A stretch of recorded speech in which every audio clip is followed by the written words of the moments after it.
Welcome to the Analysis and Devices workshop presented by the Writing Center. My name is Mahasan, My name is Casey. and we will be your presenters today.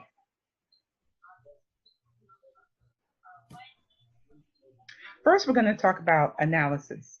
Analysis goes beyond the presentation of facts. It requires not only a proper explanation of the discussed events, but through analysis along with it.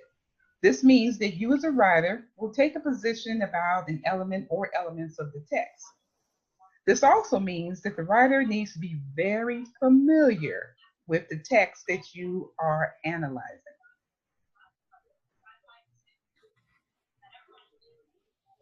When we look at the features of an analysis paper is going to evaluate the student's knowledge on a specific subject. Student meaning the writer. Analysis features original thoughts from you, the writer. That's why we previously said that you have to be very familiar with the text that you're analyzing.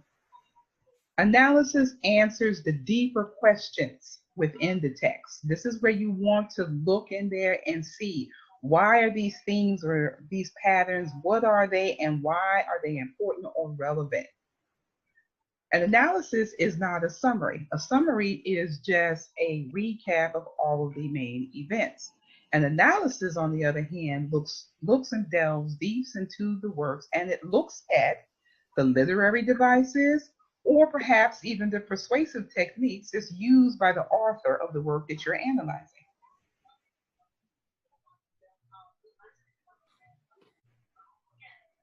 When you are writing an analysis paper, there are a few questions that it is good to reflect on. What is my point? As you are analyzing this text, you want to look and see, what is the point that you want to make about the thing that you're analyzing?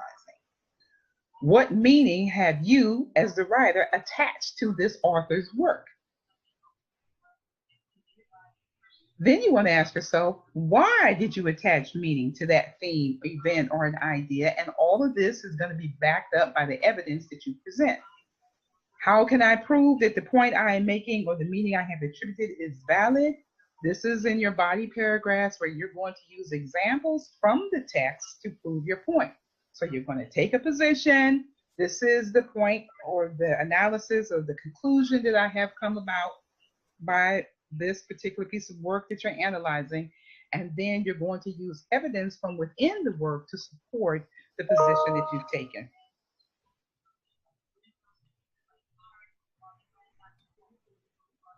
There are different types of analysis papers. Typically, in the Writing Center, we see literary analysis papers and rhetorical analysis papers.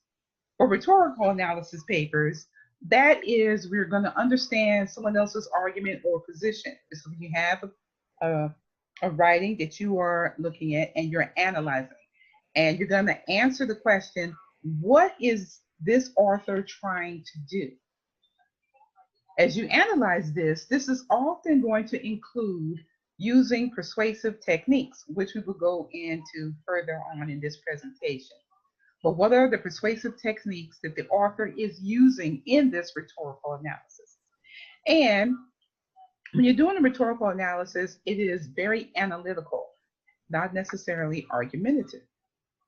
When we look at a literary analysis, this examines a work of literature and you're looking for the hidden meaning, that deeper meaning that is within that literary work. It's going to identify the literary devices used by the author, and further in this presentation, we will discuss devices with you as well. A literary analysis is an argumentative essay about how you, as a writer, interpret the piece of work that you are analyzing.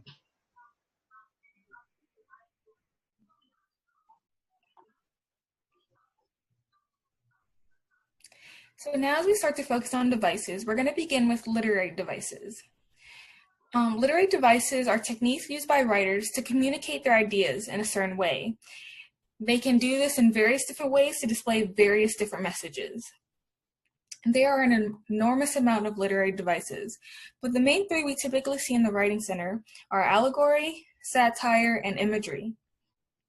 Again, the main point of all literary devices is to communicate the author's points effectively. Now to begin with allegory. An allegory is a narrative in which the characters, setting, and plot all symbolically represent principles and ideas. An example of this is the novel Animal Farm by George Orwell.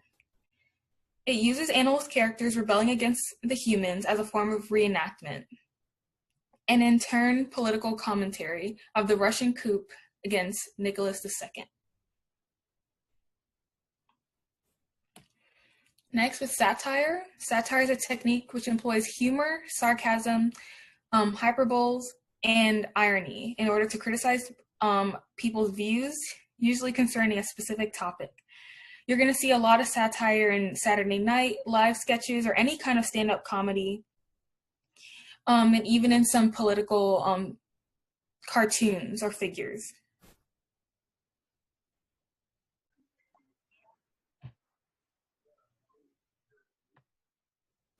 And now finally with imagery. Imagery is the author's way of using words which appeal to the five senses. This helps to create a more vivid and hopefully sympathetic scene. It is a way for an author to use description to reach out to readers' emotions, a way to bring them in. Now we're going to get into rhetorical devices. A rhetorical device is meant to express meaning, persuade readers, and showcase emotion. And just like literary devices, they can, when readers use rhetorical devices, they can do this in so many different ways. Rhetorical devices can occur in almost any kind of speech or writing.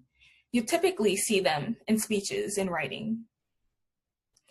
And a rhetorical appeal is a mode of persuasion used in writing to make arguments by using appeals to emotion, values, character, or reasoning.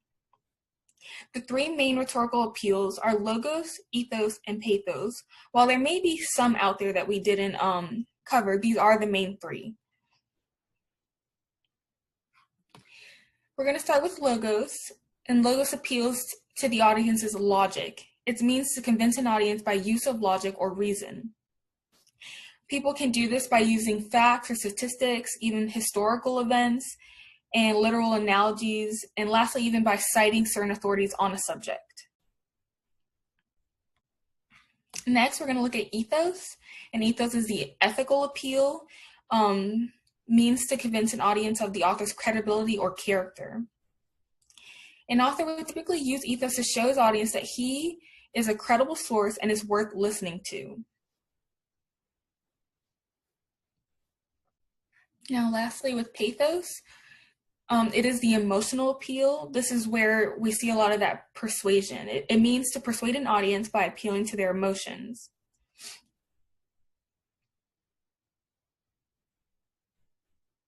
All right, so now this is our last slide. We hope that this was helpful. If you guys need any additional resources, please check out our Writing Center LibGuide. And these are two links directly to literary analysis and rhetorical analysis.